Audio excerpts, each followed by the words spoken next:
Good morning. Today we look at Acts chapter 27, verses 1 through 26. Tomorrow morning we'll be having worship live at 9 o'clock at Mabel in Sutton and at 10:30 at Our Savior's in McHenry. So thinking about that, I probably I should have just put in that we'll look at most of chapter 27 today rather than just the first 26 verses of it. But the journey to Rome begins. And, it says the time has come that it was decided that we should set sail to Italy. And this decision wasn't made by Paul and Luke. I mean, Luke is writing this, and because it's the we. This was decided by Agrippa and Festus that, it would be time to send them. And we're going to find out it was a poor time of the year to go because of the storms and everything that comes up. It says they put to sea, meaning to sail along the coasts of Asia. And they started out, they were doing okay. They went here and there and back and forth, and they were under the guard or the care of Julian, a Roman centurion, and he treated Paul well. When they would come to shore, Paul had liberty that he could go and visit with his friends and continue to encourage them in their journey of faith. And then they put out to sea again, and it says they were under the shelter of Cyprus because the winds were contrary. And then they sailed, and then they got onto a different ship then, and when they had taken off, they made very slow progress because the wind was against them. And as I thought about the wind was against them, it was just a reminder for me when my son and his cousins were out at Red Willow Lake. We had a little sailboat, and these three teenagers got in that sailboat, and the wind pushed them right across the lake. Trouble was they didn't know how to get back, and that's, when you're sailing, you can sail into a wind, but you have to tack back and forth. And so that's why it was slow sailing. There were heavy winds against them, and the sea was against them, and it made it a very difficult journey. And, and it got late enough in the year that it was getting to be very dangerous now because of the winter coming in, the winter storms and everything coming in. And in verse 9, it says that Paul advised them, I perceive, Paul says, that this voyage will end in a wreck. I think we should stay here for the winter. But they said that harbor wasn't suitable, so they were going to try to get to a better harbor to spend the winter. And, this is something that we don't even think about today, that, the ship can't sail during the winter time. But for these people, they would get to a point in the wintertime, the boats sat. They were anchored in a safe harbor, protected from the winds and the weather. But they took off.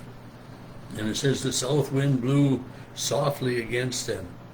And but it didn't last long, and a nor'easter came. The nor'easter, that was always a bad wind to come that way. And it says that neither sun nor stars appeared for many days, and no small storm beat against all of us, and all hope that we would be saved was given up.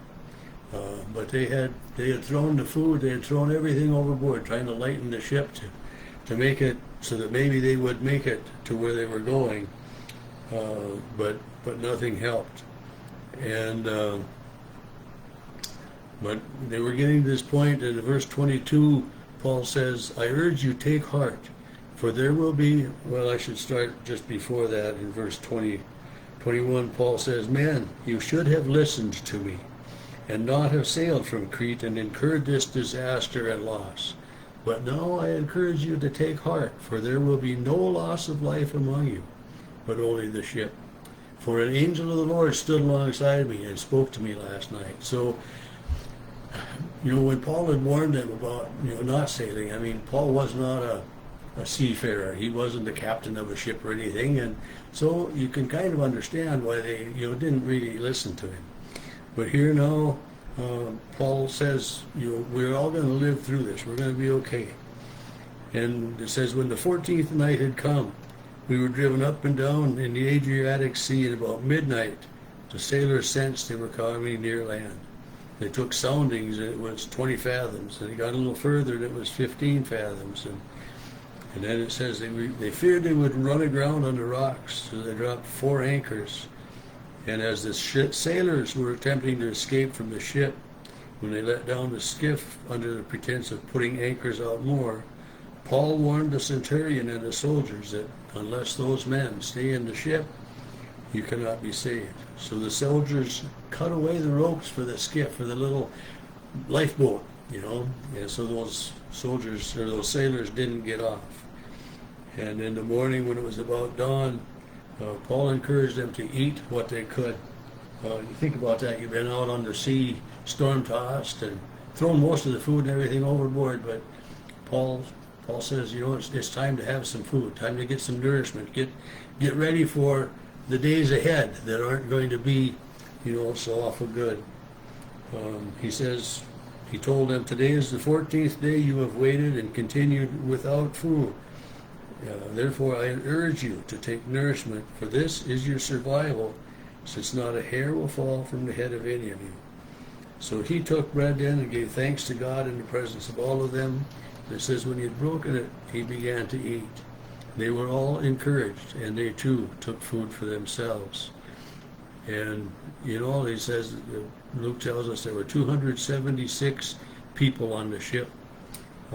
So when they had eaten, they lightened the ship and threw out the rest of the wheat and everything overboard. And in the morning when they could see, they came. They didn't recognize the land, but there was a bay with a beach, so they tried to get in there, but they struck a bay. The ship ran aground and it was stuck, and they couldn't get it loose.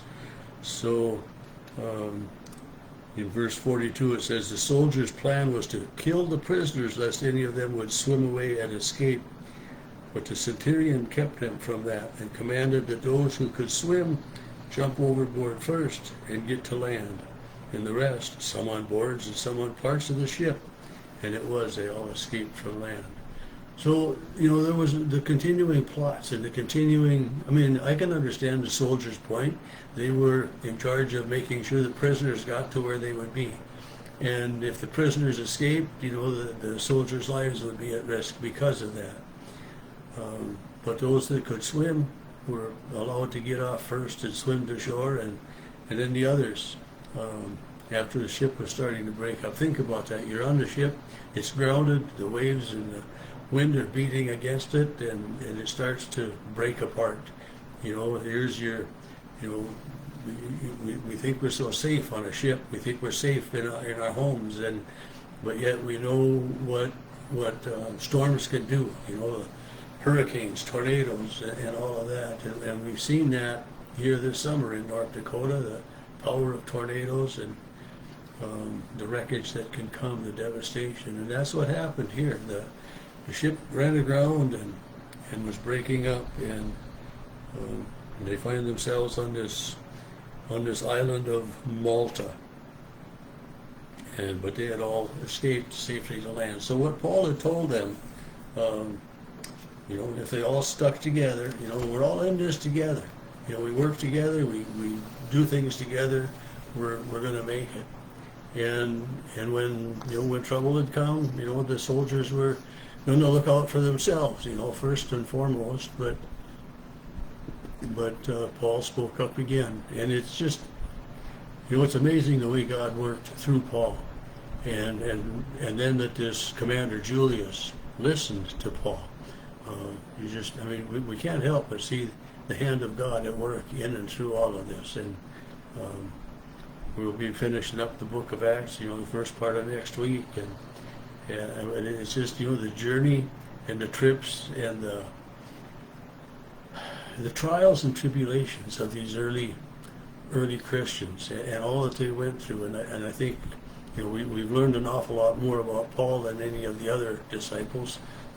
Peter was evident early on, but what they went through because they believed in Jesus Christ as Lord and Savior.